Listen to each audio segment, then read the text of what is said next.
tienen validez, pero no da derecho a reclamar coactivamente sus pagos.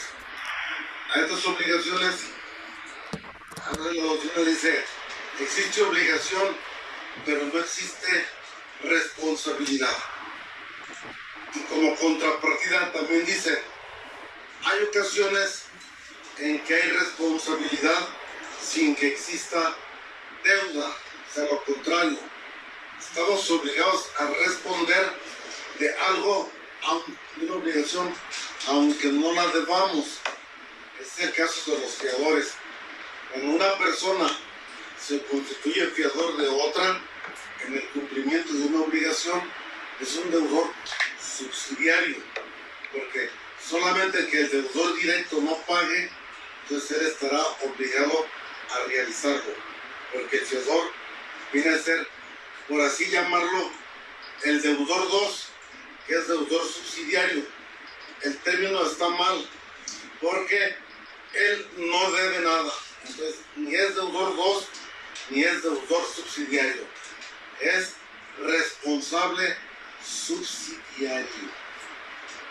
Sin embargo, en algunas ocasiones sí concurren los dos conceptos. Y una persona puede ser deudor subsidiario porque sí tiene deuda, pero no directa. Es el caso, por ejemplo, de los menores incapaces que causan un daño. El código nos dice en los hechos ilícitos de carácter civil, ¿quién debe repararlo? El menor, pero si no tiene bienes, entonces deberá hacerlo que sea responsable de su cuidado, que viene a ser quien ejerce la patria potestad, la tutela, los directores de las instituciones donde se encuentran internados para su cuidado.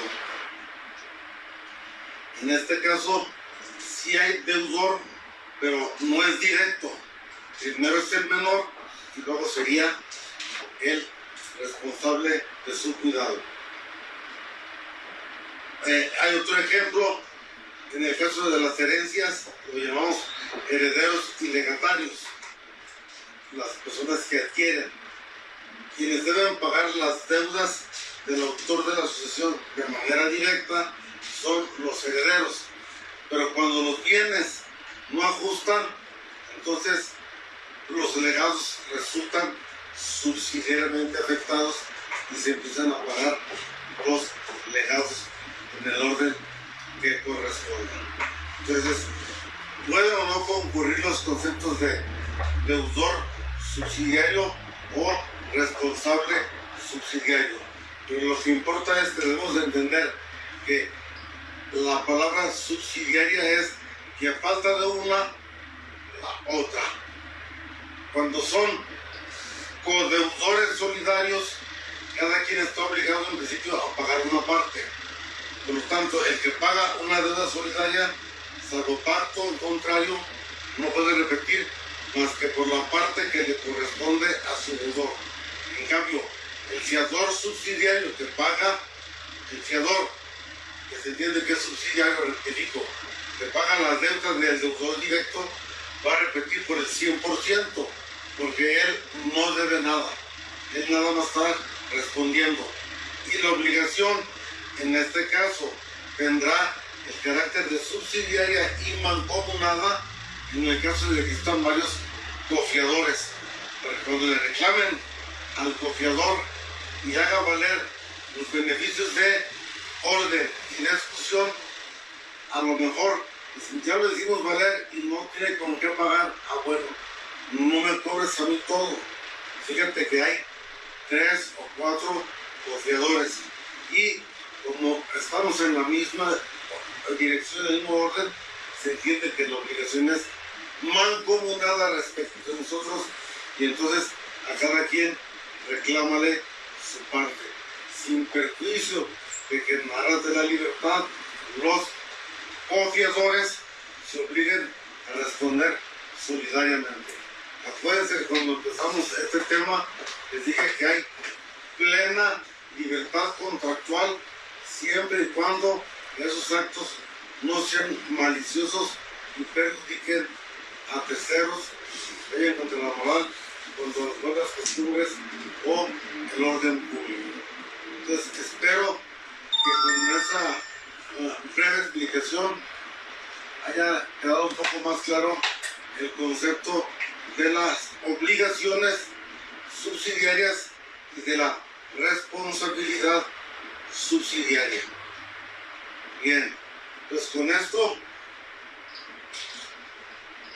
habremos concluido otros de los temas principales. Acuérdense que hemos visto generalidades de las obligaciones, hemos visto fuentes de las obligaciones, hemos visto la ineficacia de los actos jurídicos.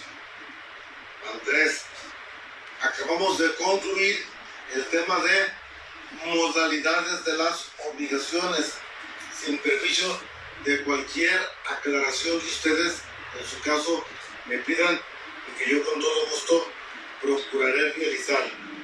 Van a encontrar ustedes en este título que estamos analizando que existen dos capítulos, el quinto y el sexto, que son intitulados de las obligaciones de dar, de las obligaciones de hacer y no hacer. Estas no son modalidades, sino que son las prestaciones de las obligaciones.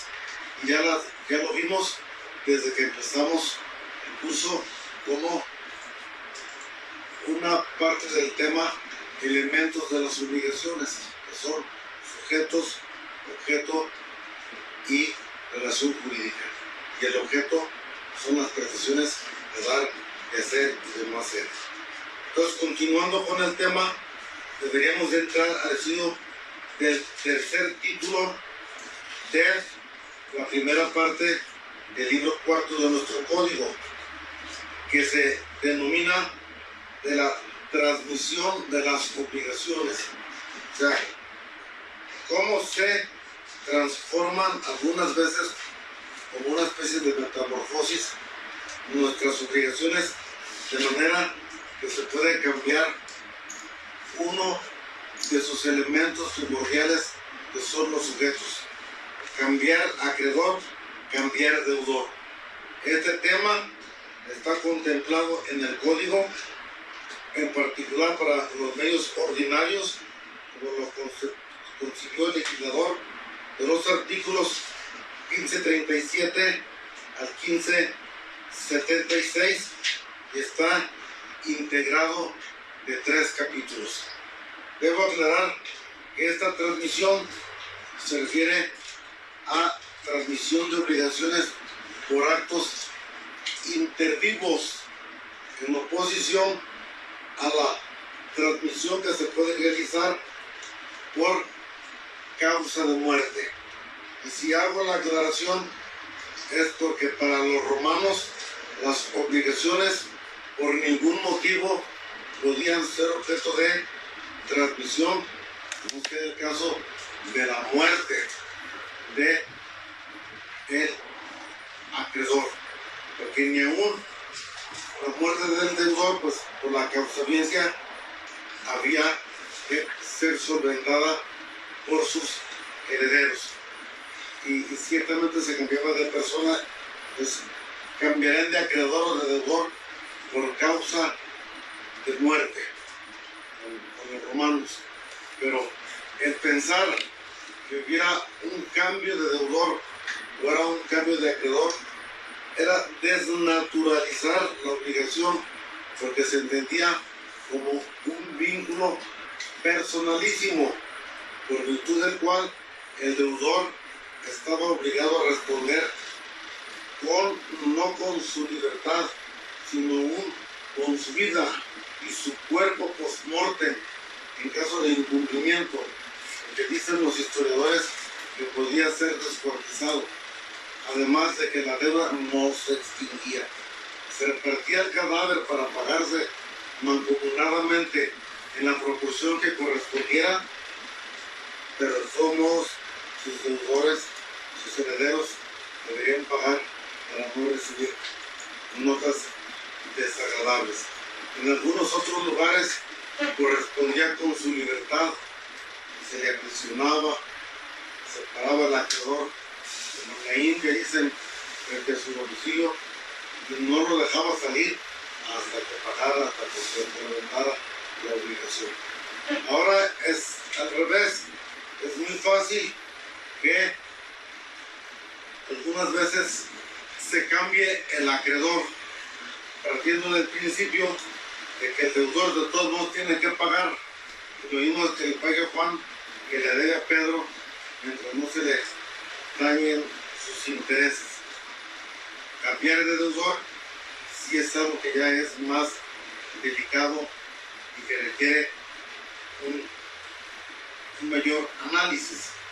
Aquí estaríamos hablando de dos medios contemplados en ese tema de manera ordinaria en nuestro código, que son respectivamente, y en el orden enunciado, la cesión de derechos y la cesión de deuda o asunción de deuda, independientemente de una figura mucho más compleja que es la de la subrogación.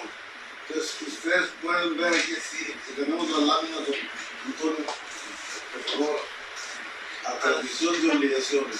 Muy bien.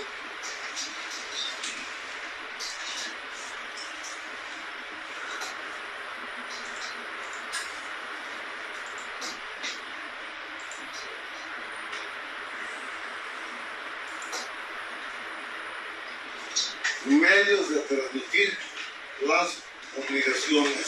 Ese es un tema que no es nuevo, pero que no era bien aceptado en el derecho antiguo y que duraron sábados 1000 años y que fueron suavizándose poco a poco las normas al respecto.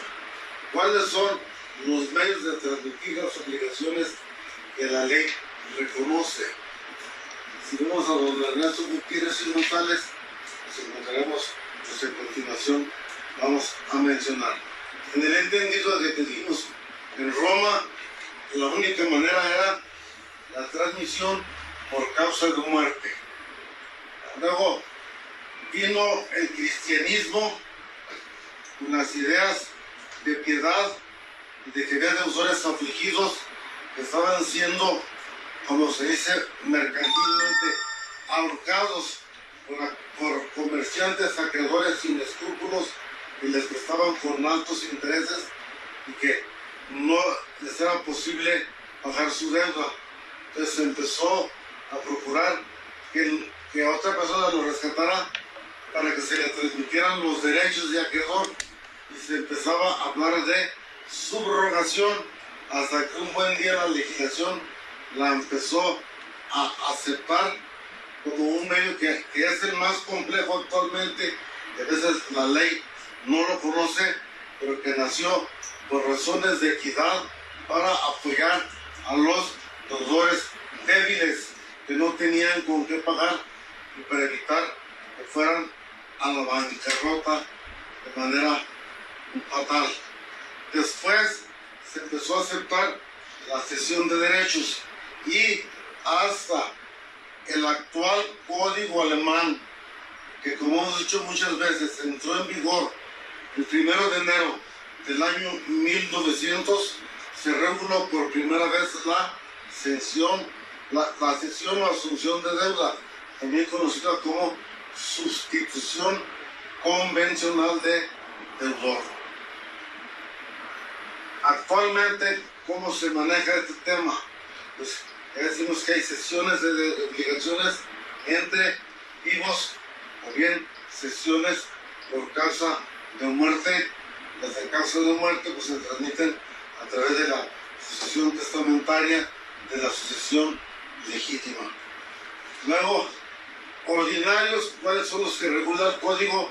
Tradicionales, cesión de derechos, asunción o cesión de deudas, que ya el código de 28 pues fue el primero que la legisló en el código mexicano, en la legislación mexicana, porque antes del código de 28 ningún código de la República la regulaba, porque no estaba reconocida, sino que hasta el código alemán lo hizo.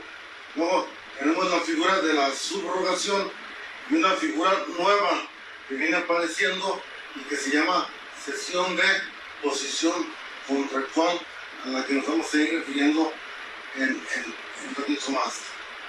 De estas figuras, de estas 4, 3 necesariamente son convencionales: la 1, la 2 y la 4. La 3 no necesariamente es convencional. La 3 puede quererlo, como decía un personaje político, aunque no quiera el deudor y aunque no quiera el acreedor, a pesar de los dos, va a operar el cambio de acreedor o cambio de deudor por razones de equidad de interés público. En el entendido de que la subrogación, como dijimos hace rato, nació para ayudar, para proteger, para auxiliar a deudores casi indefensos, y ahora pues también es a veces para apoyar a acreedores, porque cuando una persona, ejemplo por coronavirus, va a fracasar una empresa que es de interés público para el Estado, a lo mejor el Estado le inyecta el dinero para rescatarla, pero todos sus derechos, todas sus deudas las absorbe. Entonces esa subrogación va a operar aunque no quiera el acreedor ni quiera el deudor, pero los derechos del deudor nunca corren peligro, quedan debidamente protegidos. Y hay, aparte de esos medios que son ordinarios, que es a los que se regula o se refiere ese título, algunos medios extraordinarios, que nos menciona don Ernesto Gutiérrez y Notales, que pues es el tema hablando de los dos relativos a los títulos de crédito, que como ustedes saben, los títulos de crédito se transmiten cuando son nominativos por endoso. Es una cesión de un crédito y parece que se confunde con la cesión de derechos, pero no es lo mismo, porque los títulos de crédito son autónomos, entonces no están ligados a su causa, y como no están ligados a su causa, el endosante no ocupa avisarle al deudor que va a ceder el crédito, al deudor llamado cedido. El deudor sabe que debe y que tiene que pagar, y le va a pagar a quien le presente el título de crédito debidamente endosado. Si no se trata de un título de crédito, sino de un crédito común y corriente, y le llega un tercero a cobrar, pues entonces ese crédito sí está vinculado a su causa, y todos los defectos de la causa, todas las excepciones y defensas que tenga, podrá hacerlas valer. Y más grave aún es que el título de crédito no sea nominativo, sino que sea al portador, como los billetes, que son títulos de crédito. Para entregar un billete, nunca le vamos a avisar al Banco de México: oye, ya no voy a hacer el daño, ya se lo pasé a Juan Pérez, ¿no? Simplemente le entrego el billete y él es el nuevo acreedor. Un cheque por el monto máximo que la ley me permite hacer al portador, que actualmente es por la cantidad de 5,000 pesos, no ocupa ser endosado para que sea legalmente transmitido. Entonces, en este caso, hablamos de la tradición, que no hablamos ya de una costumbre, sino que la palabra traditio significa entrega material de bien. Esos dos eran los dos medios ordinarios a los que primero se refería, los extraordinarios a que se refería don Ernesto Gutiérrez y Notales, pero últimamente incorporó otros dos hasta donde yo recuerdo, que es el de la gestión oficiosa de negocios jurídicos ajenos. Cuando un gestor se excede en sus facultades y el dueño del negocio no le autoriza lo que hizo, tiene que pagar. Entonces lo que hubiera adquirido en nombre del dueño del negocio tampoco se puede quedar con eso, porque sería propiciar el enriquecimiento ilegítimo. Entonces él paga, pero también puede reclamar la obligación respectiva. Y la adjudicación son las resoluciones jurisdiccionales que realizan los jueces a consecuencia de procedimientos que se realizan ante los tribunales por alguna causa que puede generar obligaciones. En consecuencia, nosotros vamos a referir exclusivamente a los medios ordinarios intervivos, porque los de mortis causa deberán ustedes verlo cuando estudien derecho sucesorio, endoso y tradición cuando estudien títulos de crédito, adjudicación lo van a ver en su teoría general del procedimiento, la gestión oficiosa de negocios jurídicos tenemos, ya la estudiamos y cualquier duda que tengan, pues todavía estamos en sus órdenes y siempre lo estaremos, aunque ya no tengamos la calidad de docente que Dios nos permita hablar. Entonces, tenemos cuáles son los 4 medios ordinarios que regula nuestro Código Civil. El Código de la Capital, Código de la Ciudad de México, nada más contempla los 3 primeros. La sección de posesión contractual la empezó a regular el Código de Jalisco, vigente desde el 95, después ya lo reconstruyó con la autonomía el actual Código Civil del Estado de Coahuila. Así es la forma como se van perfeccionando y aclarando la naturaleza jurídica de las instituciones. Expedir un código nuevo no implica crear un ordenamiento totalmente nuevo, porque eso sería acto de un loco.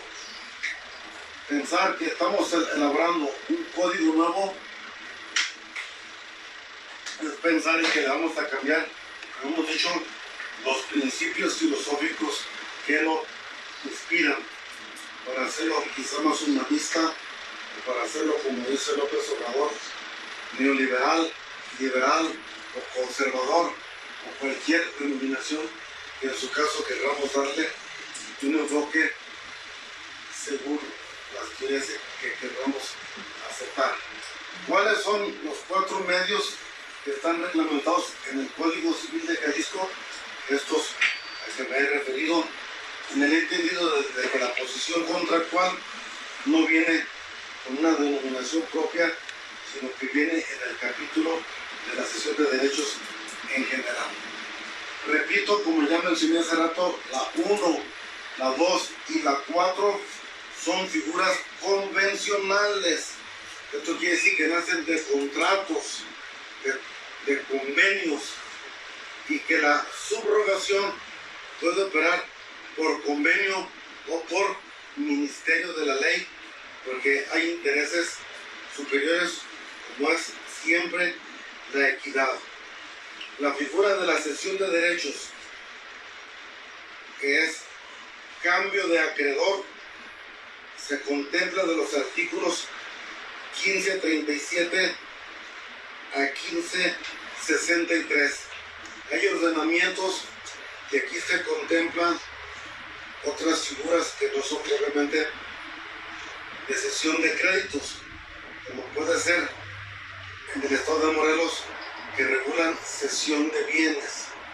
Pues cómo se ceden los bienes en actos intervivos, pues a través de compraventas, de donaciones, de permutas, pero a veces así le llaman a la gente, quiero ceder bienes, y así van con el fedatario público y así dicen, quiero cederle esta casa, los derechos. Habrá que ver si ya tiene la propiedad, entonces que le hagan una donación. Es que no es mía, la estoy pagando. Ay, sí, le va a ceder los derechos de comprador, que son derechos personales y no derechos reales. Ustedes, en su práctica jurídica, siempre hagan de cuenta lo que les he dicho, que son unos médicos y que el caso que lo ponen, aquí lo ponen como que si fueran ortopedistas.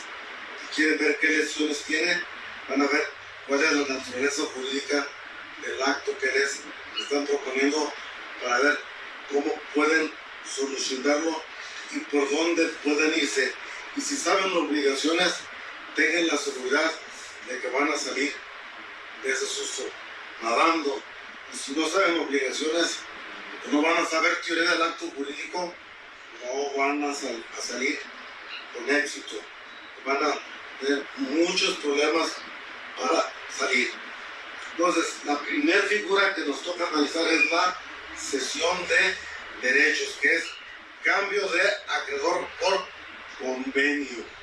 Porque si puede haber cambio de acreedor por ley, y eso se llama subrogación, como al rato lo vamos a ver. Cuando hay contratos de cesión de derechos, cuando el acreedor transmite a un tercero parte o la totalidad de los derechos que tiene respecto de su deudor. Y hablamos de una cesión de derechos de acreedor, cesión de derechos de crédito. La cesión puede ser total o puede ser parcial, como ustedes acaban de ver ahorita, parte o la totalidad. Podrá ceder parte cuando el crédito de que se trate sea divisible, porque si el crédito es indivisible, no le puede transmitir más que un porcentaje del crédito, pero no una parte concreta. En una cesión de derechos vamos a ver que resultan, como ya lo dijimos, involucradas 3 personas, 3 sujetos. Pero nada más hay 2 partes, no 3, para que no haya confusión. ¿Quiénes son? Cedente y cesionario. El deudor puede ser o no tomado en cuenta. Hace rato así se lo dije. En la cesión de un título de crédito, como autonomía, nunca hay que pedirle información. Cuando vamos a ceder un crédito, lo más conveniente es hacerle saber. Pero la cesión se va a llevar a cabo, lo quiera o no lo quiera el deudor. De todos modos se va a llevar a cabo, aun cuando él diga que el crédito no existe. Ya será riesgo y responsabilidad del cesionario recibir un crédito en esas consecuencias cuya existencia, cuya validez, legitimidad, en su caso, le están discutiendo. Pero aquí, como decían hace muchos años en la política, esto se va a llevar de acuerdo con tu consentimiento, sin tu consentimiento, perdón, y a pesar de tu negativa. Esto va a cambiar de acreedor. ¿Y por qué se lleva a cabo así? Porque el deudor no es parte.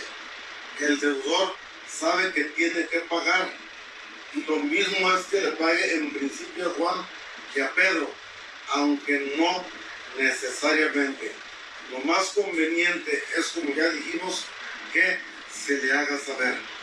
¿Por qué es conveniente? Porque cuando el cesionario le dice al deudor, este crédito que tienes tú, que debes $1,000,000 a Banorte, me lo está cediendo en cartera vencida. Y es un crédito que no consta en título de crédito. Te lo hago saber para que tengas conocimiento. Y entonces allí el deudor dice la ley que puede oponer. Esa no es mi firma. Puede decir, no debo porque ya está prescrito. No debo porque me engañaron. No debo porque nunca me entregaron el millón, etc. Y en eso va a consistir su oposición. Las excepciones que tenga y no manifieste al momento de notificarle, ya no podrá hacerlas valer contra el cesionario. No estará obligado a perder, porque en caso de que resulte perjudicado, tendrá acción de enriquecimiento ilegítimo, acción de repetición de pagos del indebido contra el que se dio el crédito sin tener todo el derecho para hacerlo. Pero repito, no hay más que 2 partes, cedente y cesionario. El tercero, que es el deudor, lo mejor es que sea notificado para que esté enterado y ponga las excepciones. Estime prudente, pero además, ¿para qué le vamos a notificar? ¿Para que se esconda? No. para que sepa que yo soy el nuevo acreedor y a que a mí me tiene que pagar, porque si no le notifico y él de buena fe va y le paga al otro y es lo que a él le debe, el pago está bien hecho. El deudor está obligado a exigir al acreedor el comprobante de pago, pues, con que se lo dé, con eso basta, excepto que se trate de un título de crédito. En un título de crédito, si no me entregas el título, no te hago el pago. Entonces, para eso es el aviso, informarle que hay cambio de acreedor para que se abstenga de realizar pago al que tiene ya solamente el carácter de acreedor aparente, porque ya hay un nuevo acreedor, y para que al momento de que se le notifique o ponga o haga valer las excepciones y defensas que tenga para todos los efectos de ley. Y entonces no se acaba el 35 minutos. Bien.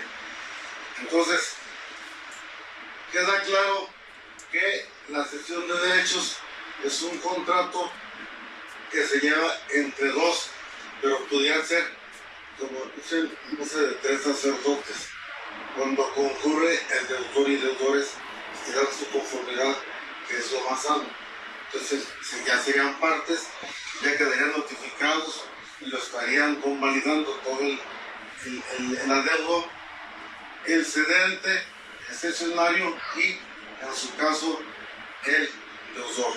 Pero si el deudor no quiere, entonces de todos modos, a lo mejor no es más que táctica dilatoria para confundir y para que hacer más difícil la cuestión, no se quiere dar por enterado, entonces se lleva a cabo entre cedente y cesionario exclusivamente. Ya el cesionario pues tendrá que tener los cuidados para ver. A lo mejor él estuvo presente cuando se hizo entrega de la maquinaria agrícola, él vio cuando se la entregaron, a lo mejor él mismo es fiador y lo que no quiere es que ahora vengan y le cobran todo, está llegando a arreglos.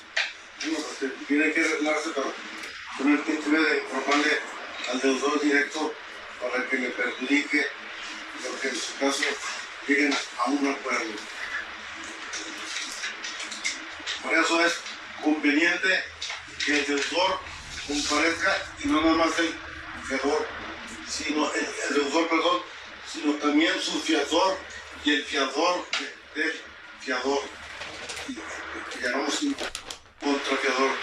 Todo aquel al que le pueda de una manera u otra perjudicar el pago que está realizando otra persona, pues debe ser notificada, o también en una posición de derechos que le perjudiquen, pues debe de ser informada hasta donde sea posible, porque si hay más coacreedores, pues no sabemos ni quiénes sean y no tenemos por qué notificarles, según lo pienso en este momento. Pero sí hay que notificarle para efectos de que conozca, que ponga excepciones como dijimos y se abstenga de realizar pago al acreedor originario. Hay veces que hay acreedores que son muy mañosos y que ceden varias veces el crédito. ¿A cuál le vamos a dar prelación? Al que primero lo haga efectivo, primero en tiempo. Pero, como puede ver, el otorgamiento de documentos antedatados debe ser primero que conste el título auténtico, es el que está otorgado ante el fedatario. Y aún así, puede ser que haya varios. Entonces va a ser el primero en tiempo registral, en caso de que el crédito sea registrable. Primero será o tendrá valor y deberá realizar el pago que está registralmente protegido, aun cuando sea de fecha muy posterior a otra decisión que consta en el protocolo auténtico. Ya dijimos que se diferencia la cesión, la transmisión de los títulos de crédito o a la orden, en que en esos no hay que notificar. Todo lo que no esté en título de crédito, sí hay que notificar al deudor para que le perjudique. Si no le notifico, de todos modos, la sesión se lleva a cabo, pero cuando vaya y le cobre, mira, me pidieron este crédito contra ti, que debías de haber pagado hace 10 años. Pues sí es cierto, mi rey, pero ya está prescrito. Tú mismo acabas de decir, de haber pagado hace 10 años, y la prescripción para los 5. Entonces, sí es cierto que se los debo, pero no tengo o no quiero pagarlos y no puedo hacer nada, porque no hay coercibilidad. Entonces, lo mejor es, pues, notificar para saber qué excepciones tiene. 5 minutos faltan. ¿Qué más? Me hace señas que no se quieren decir. Decía la canción. El cedente, ¿de qué está obligado? Cuando cede un crédito, el acreedor está obligado a 2 cosas. A garantizar que el crédito existe. Esto es, que no es un crédito ficticio, inventado por él o inventado por los dos, aún con el deudor, haciéndose como del que no sabe, para que luego alegar que no es su firma o cualquier otra cosa. Y debe acreditar también la legitimidad. ¿Qué quiere decir la legitimidad? ¿Qué crédito es ilegítimo? No, sino que a lo mejor ese crédito ya fue cedido varias veces. Entonces tiene que ver la continuidad en las sesiones, como decimos en las facturas y en los títulos de crédito, la continuidad de los endosos. Ya que está obligado el cedente únicamente a ello.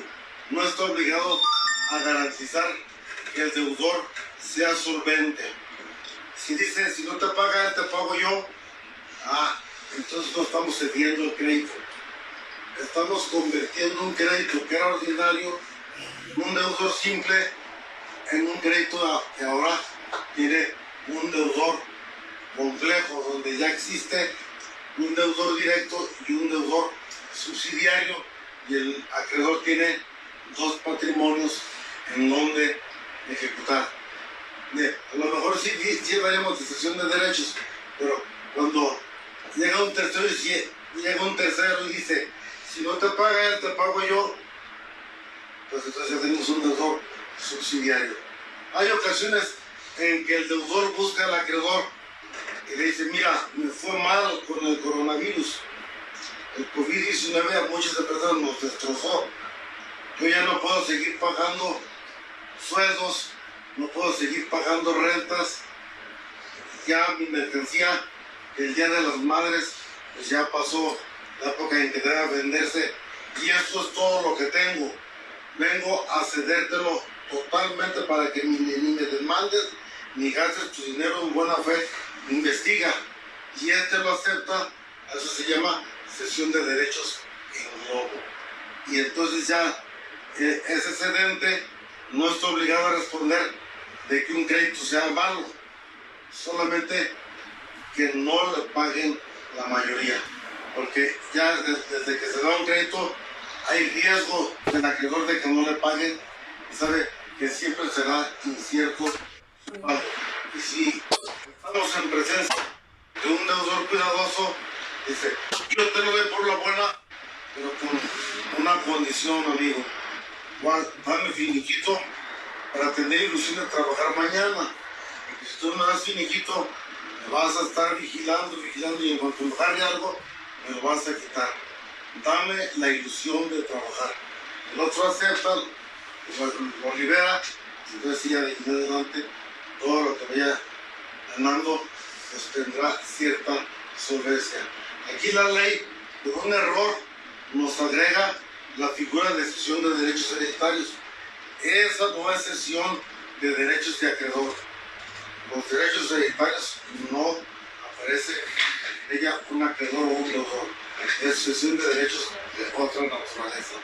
Ya les dije que en otros códigos también hay cesión de bienes. Y se distingue la cesión con la subrogación, de que la cesión siempre es convencional y la subrogación puede operar por ministerio de ley. La cesión de derechos permite lucrar.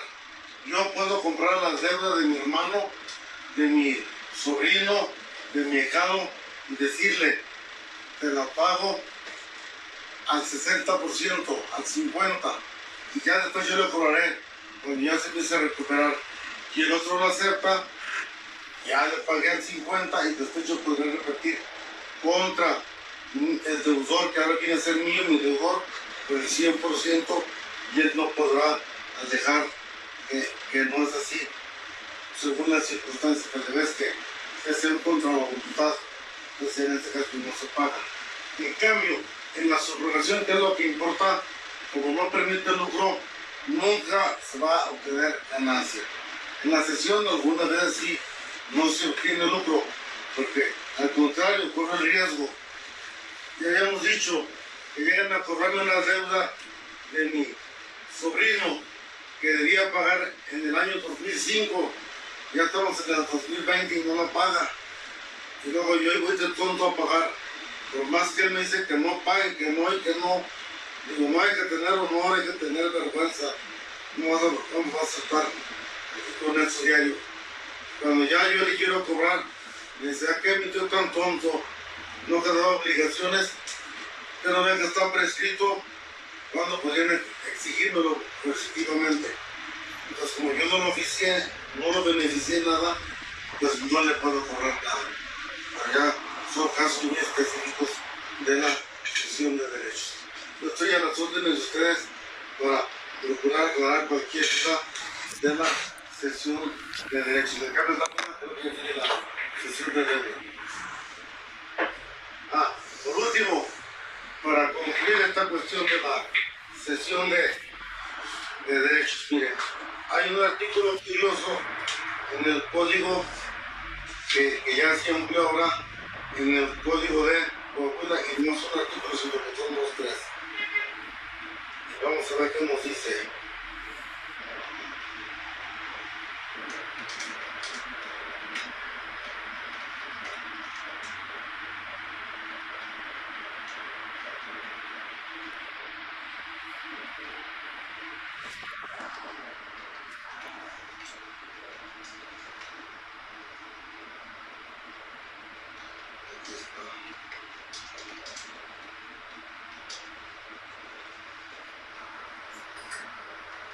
Es el 1560. La cesión de posición contractual queda perfeccionada cuando la otra parte acepta la cesión o es notificada fehacientemente de haberse cumplido con todos los requisitos que se fijaron en el contrato originario para que tenga verificativo la misma. Por ejemplo, puede ser en un contrato de compraventa en abonos, en el que se pacte que el comprador no puede ceder sus derechos sino hasta que haya pagado totalmente el precio. Entonces, para que le cedan los derechos de comprador y las obligaciones que de ahí derivan, en su caso, es preciso que se hayan cumplido con todos los extremos. Eso lo prevé el 1559, cuando nos dice: en los contratos de cumplimiento diferido o en los de tracto sucesivo, puede convenirse en el momento de su celebración que con posterioridad de una de las partes pueda ser sustituido. Luego me dicen, pero no lo puedes sustituir mientras no hayas cumplido con todo. Entonces, si no se prohibió, pues ahora él va a ser el nuevo. Se casó mi hijo sin mi autorización. Hay que ir al departamento, pero lo sigues pagando. Eso puede hacerse, aun cuando no ha cumplido todo. Pero a lo mejor la persona dice, yo no quiero averiguar. Me entendí contigo, me dice el vendedor, y hasta que me pagues todo. Entonces sí ya puede ceder. Eso se llama cesión de posición. Cuando le transmito a un tercero, no nada más los derechos, sino también la totalidad de las obligaciones que me derivan. O sea, mi posición en el contrato. Esa figura ya se regula actualmente con autonomía en el Código de Coahuila, no hay códigos civiles más nuevos. En otras entidades federativas es posible que aquí venga reglamentada. Estoy a sus órdenes.